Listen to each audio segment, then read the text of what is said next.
Can Angelo Leo survive the heavy output of Ra'eese Aleem? And also, can Ra'eese Aleem have a heavy output if Angelo Leo's using his jab? What's up, guys? Welcome back to the channel. So in today's video, we are predicting the upcoming boxing match next weekend for the IBF featherweight title between Angelo Leo versus Ra'eese Aleem. This fight is very 50-50. There are some things about their styles, about them, that I want to go over, and we're going to make my final prediction. Without any further ado, let's get into the video. So, Angelo Leo, looking at his last fight against Kamada. If you guys don't know who Kamada is, the name's right up here. If you guys don't know what I'm talking about, it was a very close fight. I believe the reason why he may have got the win was because, he was a little bit of a step ahead, a little bit of Kamada. Kamada is still a very good fighter. He can still scrap. But the thing is, I don't know if Angelo Leo is beating any of the other world champions, Brandon Figueroa, Rafael Espinoza. I don't think he's beating what was his name?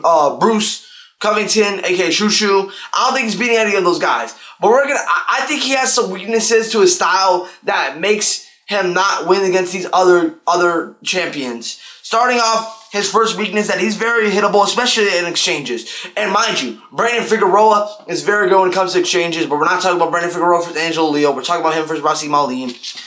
The thing about him, that he likes to stay close and trade. And he also throws combinations while coming forward and doesn't always move out the way. So that's why he's very hittable. And also, his pressure style is what makes it a weakness too. He walks fighters down, which works versus guys who folds.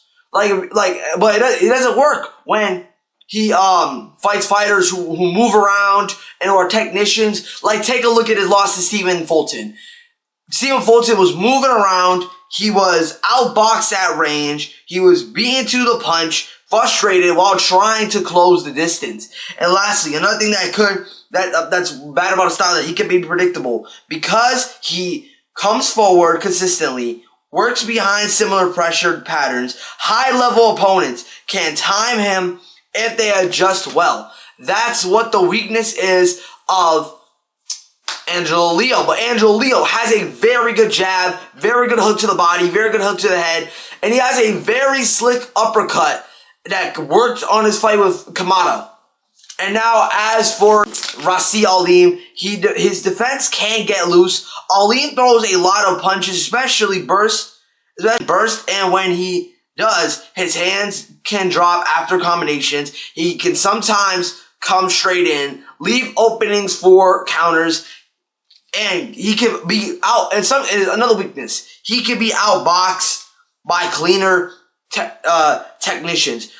Aleem, looking at his loss to Sam Goodman, there were times in the fight where Sam Goodman was outboxing him. Obviously, Aleem was throwing the more punches, but sometimes they weren't very accurate. He was active, moving around, but like I said, his punches weren't accurate, and he gets picked apart by cleaner shots.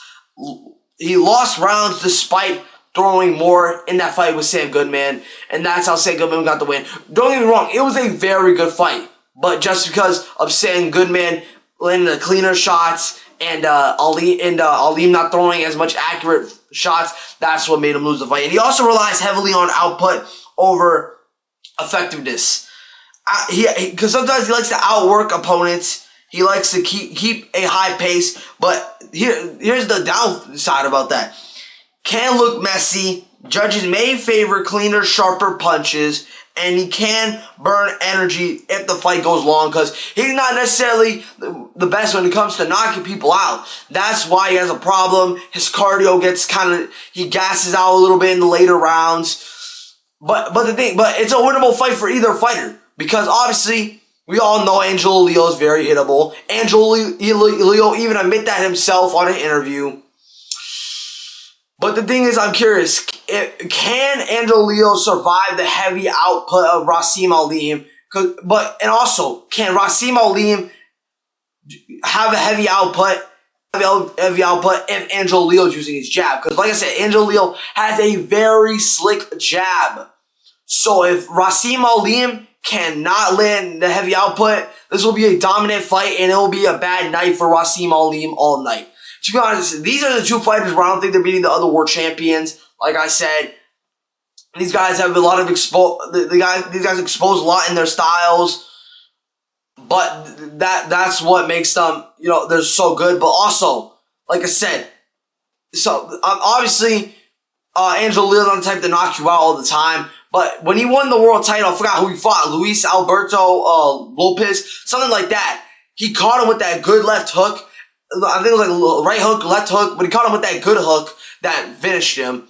Got one of the best knockouts of the year. But also, if Ra'eese Aleem keeps his hands low, Angelo Leo could catch him with a very good punch, and that's what I'm worried about in this fight, and that's one of my concerns for Aleem, is that if he keeps his hands down a lot of times, Angelo Leo could catch that and possibly knock him out with one of those hooks. But here's the thing I'm concerned for Angelo Leo, is that obviously, like I said, he's hittable. If he can't survive the heavy output, the fight will be stopped eventually, because he has decent footwork, but like he just doesn't move his head like that. Sometimes he gets out, but sometimes he just wants to stand and trade. That's why I think this fight will be one of the best fights of the year. But like I said, it's like the problem is, will he survive the heavy output, and will he have that good of enough of a chin? But who do I got winning this fight, guys? I got Angelo Leo winning this fight by a little bit. I believe he'll be a little more faster in the fight, punch a little more, and have the more accurate punches.